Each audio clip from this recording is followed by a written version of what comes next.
السلام عليكم ورحمة الله وبركاته. يا رب تكونوا في احسن حال. النهاردة هنتعلم مع بعض في الفيديو ده ازاي تسيحي السمنة البلدي باسهل الطرق وبكل التفاصيل والتكات، وهعرفك ازاي تستغليها احسن استغلال، بحيث لما يبقى عندك سمنة في البيت يبقى عندك الخير كله باذن الله. دول 2 كيلو من السمنة، ودي علبة تلاجة هقولك هنعمل بيها ايه دلوقتي. في البداية ما تنسوش لايك للفيديو واشتراك في القناة وتفعلوا زرار الجرس وتعليق حلو من عندكم. هنبتدي ان احنا نفتح مع بعض كيلو من السمنة علشان نقطع منه حتة ونحطها اللي هي هنستخدمها كزبدة، وهنشوف برضو في الفيديو مع بعض هنستخدمها في ايه وهصوره لكم بالتفصيل كمان. انا جبت سكينة من اللي هي مشرشرة دي لان هي السمنة متلجة معايا عشان تتقطع كويس معايا زي ما حضراتكم شايفين كده، وهقطعها وارجع لكم. كده بعد ما قطعت حتة منها وحطيتها في علبة التلاجة زي ما قلنا مع بعض، طبعا مش هسيبها بشكلها ده عشان اعرف اقفلها وتبقى متناسقة. ده كده الشكل المبدئي ليها، وتعالوا نشوف مع بعض هنعمل ايه في الباقي. احنا كده حطينا حتة الزبدة اللي هنستخدمها كزبدة لوحديها، وهنجيب دلوقتي حلة على النار. انا ما بحبش استخدم في تسييح السمنة لا تيفال ولا جرانيت، بخاف بصراحة يبوظوا يعني او كده، فبستخدم اللي هي الصاج او اللي هي السلستين. حطيت كمية السمنة اللي عندي وهوريكم كل شوية بتبقى شكلها ايه. طبعا مهدية النار عليها وكل شوية بقلبها واسيبها اقلبها واسيبها. ده كده في المرحلة التانية ليها. طبعا بين كل مرحلة ومرحلة وقت، وده في المرحلة برضو بعد كده ليها. انا بوريكم المراحل اللي هي بتمر بيها عشان لما تيجي تسيحي سمنة في البيت تبقي عارفة ما تقفيش عند خطوة وتفتكري ان هي كده باظت منك، لا هي بتاخد وقت، وخصوصا لو مهدية النار عليها قوي.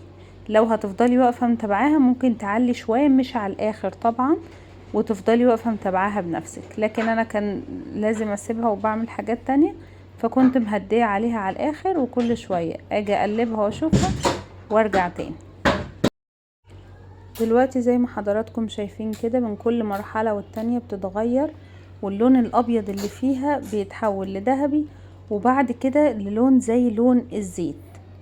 تمام. كل ما بتصفى معايا يعني كده بتبقى قربت من ان هي خلاص تستوي. عقبال بقى ما تستوي معايا السمنة، تعالوا نشوف هنعمل ايه بالزبدة دي. الزبدة دي قلنا مش هنسيبها كده بشكلها ده، احنا هنسويها في علبة التلاجة. بقيت بالشكل ده اسحب منها زي ما انا عايزة. بتبقى جميلة جدا جدا جدا لو عملتي بيها بيض، لو عملتي اكلة كده ورحتي في الاخر حاطة عليها حتة زبدة. المهم ليها استخدامها برضو. انا بفضل لما اجيب سمنة اخلي منها حتة كزبدة لوحدها على جنب. طيب ايه رأيكم في الفيديو ده برضو اوريكم نعمل بيض بيها؟ يلا بينا هنعمل بيضتين عيون. يلا بينا نعملهم مع بعض. هناخد حتة من الزبدة دي. بسم الله الرحمن الرحيم. لو وصلتوا لحد هنا في الفيديو ما تنسوش لايك واشتراك في القناة وتفعلوا الجرس. شايفين منظرها ولا ريحتها بتبقى عاملة ازاي في الطاسة على النار؟ انا بسيحها عشان ننزل بالبيض فيها. دلوقتي هي عمالة تسيح اهي معايا. هنجيب بقى البيض اللي احنا حطيناه في طبق بره، ويفضل طبعا لما تيجي تعملي بيض تحطيه في طبق بره كل بيضة لوحدها، علشان لو واحدة فيهم بايظة ما تبوظلكيش كمية الحاجة اللي بتعمليها كلها. والزبدة ما تطوليش عليها لانها بتتحرق من الجناب. لو عايزة تعرفي ازاي بعمل البيض الاومليت كده، هتلاقيها في الستوري اللي على القناة، في الفيديوهات القصيرة، سوري الشورتس. دلوقتي البيض خلص معايا، ودي الزبدة وعيش صابح وبألف هنا وشفا. ولسه طبعا حاجة مهمة جدا جدا من السمنة لسه ما خلصتش، لما تخلص هنشوفها مع بعض. ادينا له رشة فلفل اسمر ورشة ملح، وبقى بالمنظر ده احلى من اللي بيتعمل في المطاعم، لان كتير من اللي بيتعمل في المطاعم بيبقى ني. نرجع بقى للسمنة تاني.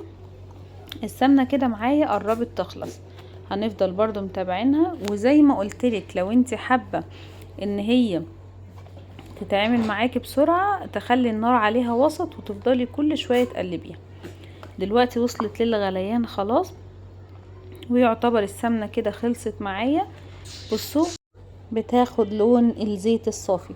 طبعا كده انا بس مسرعة في الفيديو عشان كده بتغلي جامد، هي بتغلي لكن انا طفيت عليها خلاص وسايباها ان هي تهدى. فهنلاحظ ان الغليان ده بتهدى.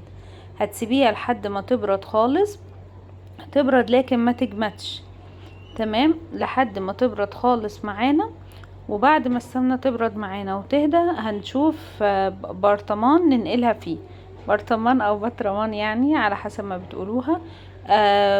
وتكون هديت تماما. هي كده هديت معايا وبقى يعني بقيت درجة حرارتها كويس. هجيب البرطمان بتاعي اللي هو كان مكانه السمنة اللي قبلها، علشان يعني بستخسر اغسله اللي هو ايه كده كده فيه سمنة يعني. وحطيت عليه صفاية عشان المرتة ما تنزلش بحالها فيه.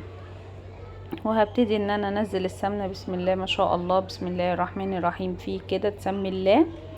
وتبدأي انك تنزلي السمنة صافية وجميلة معانا. وطبعا المرتة دي بتبقى احلى من السمنة نفسها. بتبتدي تصفي الاول السمنة كويس، اما ابتدت تنزل مرتة خلاص كده تمام.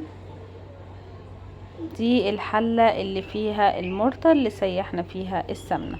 دلوقتي خلاص خلصنا. بصوا من السمنة البلدي ال2 كيلو عملنا ايه. عملنا بطرمان السمنة اهو صافية وجميلة، وعملنا حتة زبدة محترمة، وعملنا مرتة. انا بقى في طريقة بعلمك ازاي تعملي السمنة البلدي نفسها في البيت، هتلاقيها في فيديو على القناة، ارجعي له من قشطة وش اللبن. دلوقتي دي المرتة شكلها وطعمها جميل جدا، وممكن تضيفيها على اي اكلة زي ما تحبي، او شوية بيض برضو تضيفيها على وشهم كده. وبألف هنا وشفا. معلش طولت عليكم في الفيديو ده شوية. وحاجة اخيرة، مكان الحلة اللي عملتي فيها السمنة ما تغسليهاش، اعملي فيها اكلة بيبقى فيها طعم المرتة الجميل. ويا رب الفيديو يعجبكم، والسلام عليكم ورحمة الله وبركاته.